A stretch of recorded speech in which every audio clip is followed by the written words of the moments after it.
Essential question number 5. What other compromises were reached in the new Constitution?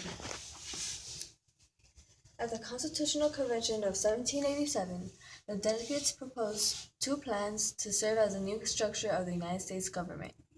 Those were the Virginia Plan and the New Jersey Plan. The Virginia Plan was drafted by James Madison but proposed by Edmund Randolph, a delegate from Virginia, on May 29, 1787.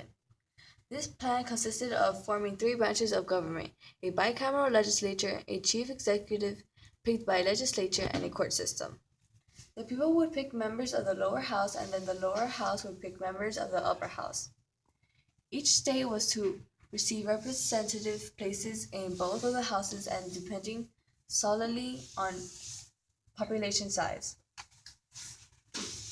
Delegates with small states of less population disagreed because they would have fewer representatives.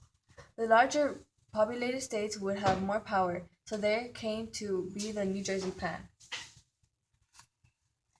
The New Jersey Plan was proposed by William Paterson, a delegate from New Jersey. This proposal was very familiar to the existing Articles of Confederation because it continued with the unicameral legislature and gave every state a single vote. The executive branch was to be weak and with more than one person representing. This proposal was added that Congress would obtain the power to set taxes and regulate trade, including slaves.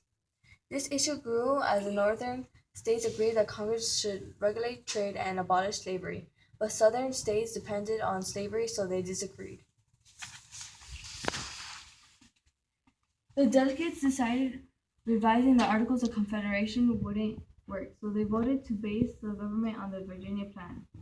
Although they still had to decide how to elect Congress members, the state representation in the houses had how to tax, if they would abolish slavery, and if they should allow slaves to be counted as population towards representative slots.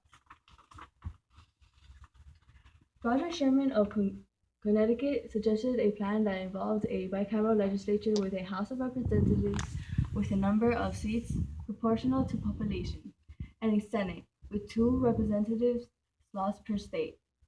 The previous issue of trade regulation was also solved by when they again compromised and decided that Congress would regulate trade, but wouldn't impose export taxes.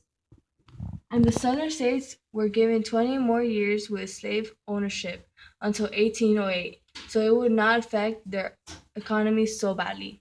After that, Congress had the power to abolish or not abolish slavery. The slave population and tax count dilemma was concluded with a 3/5 compromise. Southerners had many slaves and wanted them to be counted for population, so they had more power in the government, but did not want them counted for taxes so they wouldn't have to pay taxes. Northerners wished the exact opposite, as they had little, if any, slaves and wanted them to be counted for taxes, but not towards population. It was concluded in the 3/5 compromise that each enslaved person would count as 3/5 of a free person for box taxation and representation. Every 5 slaves, it would be 3 free people, and everyone was happy. One of the main reasons why Anti-Federalists opposed the Constitution was because it included no Bill of Rights. So it was believed they deprived of their rights, and it had been as it had happened in New England. Due to the uncertainty, a Bill of Rights was proposed to prevent the government from abusing its powers. George Madison, a Virginia delegate, proposed a Bill of Rights, but it was defeated. Most of the delegates felt that the Constitution already provided adequate protection of the people's rights. Through in the end, about 4 years later, in 1791, they created a Bill of Rights consisting of 12 amendments. Only amendments 3 to 12 were ratified, leaving 10 amendments in total.